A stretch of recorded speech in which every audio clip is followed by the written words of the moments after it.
Біздің бала шағамыз, машинамыз, көлігіміз ішінде. Кәннана 01-60 жүргізуші қайда? Шақырыңыз. Іште деді ғой? Жоқ.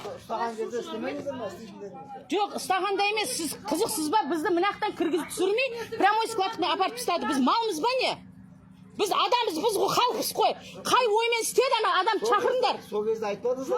Бізге айтпады ғой, бізге түсінген жоқпыз ғой. Біз ұйықтап келеткен адамбыз ғой. Кәні анау. 1,5 ай болды. Пойыздарына билет жоқ, бұлардың самолетына билет жоқ. Шақырыңыз ана 01-60-тегі. Баланың порталымен қазір кетіп баратырмыз. Астанаға кәні бұл, кәні ана. 01-63 кәні 01-63. 102-ге звондай салайық та бұл. Анау шофері айту керек еді, тоқтатқан кезде. Ай, түсірме деген ғой, жауап прямой кіргізіп жіберді ғой.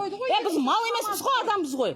Іште шетте бала шағам жылап. Міне, сен жартысы мынау. Ана ішінде ауырған бала да бар. Бар аяқта кім бар? Порталменен зорға біз өтініш жасап отырып, зорға автобуста алып келе жатырмыз ғой. Қаяққа барамыз? Біз шығуымыз керек қой біз. Көлік береді ма?